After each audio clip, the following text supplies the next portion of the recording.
¿Alguna vez has escuchado hablar sobre las explosiones que sucedieron el 22 de abril de 1992 en Guadalajara, Jalisco, México?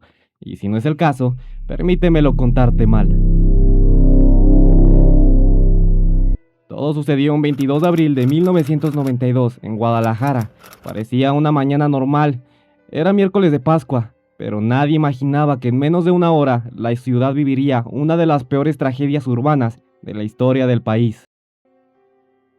Pero la historia había comenzado un par de días antes. Desde el 19 de abril, vecinos de colonias como Analco, Atlas, San Carlos y Las Conchas comenzaron a notar algo extraño. Un fuerte olor a gasolina salía de las alcantarillas, y algunos aseguraban que el olor era tan intenso que provocaba mareos. Otros afirmaban que incluso la gasolina salía por las tuberías de agua, y varias personas reportaron la situación a las autoridades y solicitaron una investigación urgente. Durante los siguientes días se realizaron inspecciones y los trabajadores detectaron la presencia de hidrocarburos en el drenaje y, sin embargo, a pesar de las advertencias y de la preocupación de los habitantes, nunca se ordenó una evacuación masiva. La mayoría de los vecinos regresaron a sus casas creyendo que el problema estaba bajo control, pero lo que nadie sabía era que debajo de las calles se estaba formando una bomba de tiempo. Las investigaciones posteriores concluyeron que gasolina proveniente del poliducto Salamanca, Guadalajara, se había filtrado al subsuelo debido a daños y corrosión en una tubería. El combustible comenzó a extenderse lentamente hasta llegar al sistema de alcantarillado de la ciudad. Allí los vapores se acumularon durante días y convirtiendo kilómetros de drenaje en un enorme recipiente lleno de material explosivo. A las 10:05 de la mañana del 22 de abril ocurrió la primera explosión. El suelo se abrió violentamente en cuestión de segundos. Enormes fragmentos de concreto fueron lanzados por los aires, automóviles completos salieron despedidos por los aires y las ventanas de las casas estallaron. La gente que caminaba por la banqueta fue arrojada por la fuerza de la onda expansiva. Muchos pensaron que se trataba de un terremoto, pero no era un terremoto, era algo peor. A lo largo de varios kilómetros comenzaron a registrarse explosiones en cadena, una tras otra. Las calles parecían romperse desde abajo y el pavimento se levantaba como si fuese de papel. Algunos testigos recordaron haber visto columnas de tierra, fuego y escombros elevándose varios metros sobre la ciudad. La calle Gante fue una de las zonas más devastadas y, sin embargo, la destrucción se extendió por gran parte del sector Reforma y en total, alrededor de 8 kilómetros de calles quedaron destruidos. En donde antes habían avenidas, aparecieron enormes grietas y cráteres. Los sobrevivientes cuentan escenas que parecen sacadas de una película de desastre. Personas corriendo cubiertas de polvo sin saber qué estaba pasando, familias buscando desesperadamente a sus hijos y automóviles enterrados bajo montañas de concreto, casas que desaparecieron en cuestión de segundos y negocios reducidos a escombros, y hospitales que comenzaron a llenarse de heridos casi de inmediato. Los servicios de emergencia quedaron rebasados. Bomberos, policías, paramédicos, soldados y cientos de voluntarios trabajaron durante horas removiendo escombros con sus propias manos. Muchas veces no había maquinaria suficiente y cada minuto contaba. Habían personas atrapadas bajo edificios colapsados y bajo las mismas calles que habían explotado. Las cifras oficiales hablan de 212 personas fallecidas y cerca de 1,800 lesionados y decenas de miles de afectados. Más de 1,000 viviendas resultaron dañadas y cientos de comercios quedaron destruidos y alrededor de 100 escuelas sufrieron afectaciones. No obstante, desde entonces han existido sobrevivientes, rescatistas y familiares que aseguran que el número real de víctimas pudo haber sido mucho mayor. Ese es uno de los aspectos más dolorosos de esta tragedia. Y a más de 3 décadas de distancia, todavía existen dudas, preguntas y heridas que nunca terminaron de cerrar.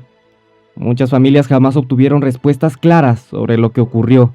Algunas personas fueron reportadas como desaparecidas y jamás pudieron ser localizadas. Otros cuerpos fueron tan difíciles de identificar que el proceso tomó semanas. Conforme avanzaron las investigaciones, comenzaron a señalarse posibles responsables.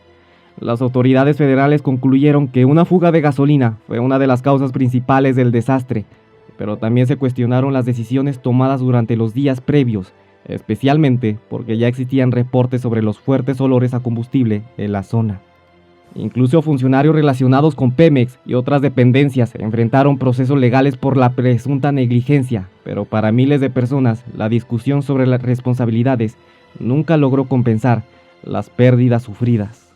Porque detrás de cada cifra había una historia, había niños que no regresaron de la escuela, habían padres que salieron a trabajar y nunca volvieron, Habían familias enteras que perdieron su hogar y había negocios construidos durante años que desaparecieron en segundos. Y había una ciudad completa intentando comprender cómo algo así pudo ocurrir.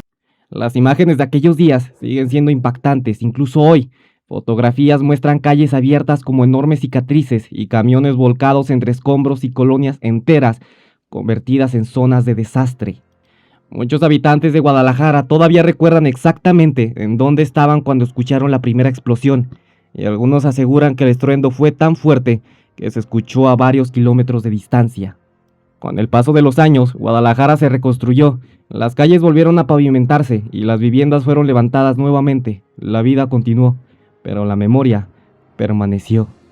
Cada 22 de abril se realizan homenajes para recordar a quienes perdieron la vida y a aquellos que ayudaron con su propia voluntad a encontrar a esas personas que se encontraban bajo esos escombros.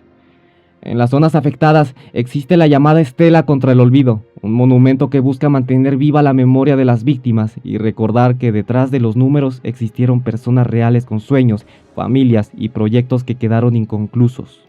Hoy, a más de 30 años después, las explosiones del 22 de abril siguen siendo consideradas una de las mayores tragedias urbanas de México, no solamente por la magnitud de destrucción, sino porque dejaron una lección que continúa vigente. Ignorar las señales de peligro pueden tener consecuencias devastadoras. Y mientras Guadalajara sigue avanzando hacia el futuro, el recuerdo de aquella mañana permanece grabado en la memoria colectiva de la ciudad, porque hay heridas que el tiempo ayuda a soportar, pero jamás, y tengo la total certeza de que jamás podrán olvidar.